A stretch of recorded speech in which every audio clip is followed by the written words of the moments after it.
இந்த மேல இருக்கு பாருங்க, இந்த இடத்துல ஒரு நாச்சி வெட்டிக்கீங்க. சமமா இருக்கிற இடத்துல ஒரு நாச்சி வெட்டிங்களா? நாச்சி வெட்டினதுக்கு அப்புறம் நீங்க என்ன பண்ணணும்னா, நம்ம இந்த இடத்துல ஒரு ஸ்லாண்டிங்கா ஒரு கட்டிங் போட்டிருப்போம் பாருங்க. ஒரு 1/2 இன்ச்சுக்கு கீழே ஒரு சர்க்கிள் மாதிரி ஒரு கட்டிங் போட்டிருப்போம். ஓகேங்களா? அந்த கட்டிங்க்கு முன்னாடி இருந்து ஒரு 1/2 இன்ச்ல இருந்து ஒரு சாதாரணமான ஒரு மடிப்பு பாருங்க. நான் ஒண்ணுமே பண்ணல, இந்த மடிப்பு சாதாரணமாக வைக்கிறேன். இதை வந்து நீங்க ஊசியில வைக்கிறனால வைக்கலாம், ரொம்ப ரொம்ப ஈஸியா இருக்கும். ஊசியிலையும் வச்சு காட்டுறேன் உங்களுக்கு.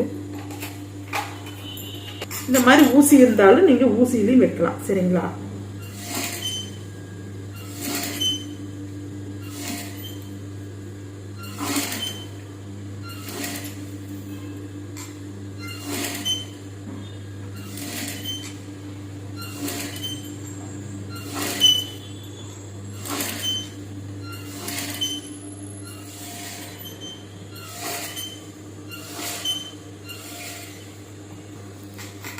மேல ஃபுல்லா சுருக்கு வச்சுட்டோம். ஓகேங்களா? இந்த ஊசியில தான் வச்சிருக்கிறோம்.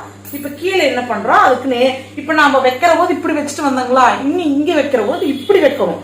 இப்ப ஆப்போசிட் போயிட்டு ஆப்போசிட்ல வர மாதிரி. ஓகேங்களா? அப்படி வச்சோம்னா தான் நல்லா கிரன்ச்சியா அது மேல அழகா வரும். அதே மாதிரி இந்த கீழே போடுற போது தையல் வந்து ரொம்ப கீழே போடணும். ஓகேங்களா? ரொம்ப எட்ஜில் போடணும்.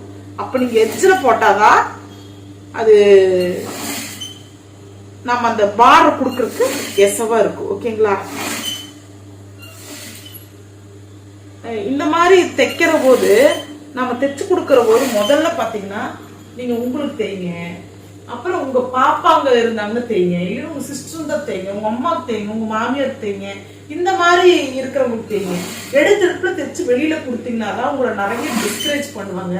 அதே சமயத்துல நம்மள வந்து முதுகுல குத்துறவங்க வந்து வெளியிலிருந்து தான் வருவாங்கன்னு கிடையாதுங்க. நம்ம வீட்டுக்குள்ள நம்ம சொந்தங்களுக்குள்ளேயே முதுகுல குத்துறவங்க ரெடியா தான் உட்காந்துட்டு இருக்கிறாங்க, இருப்பாங்க.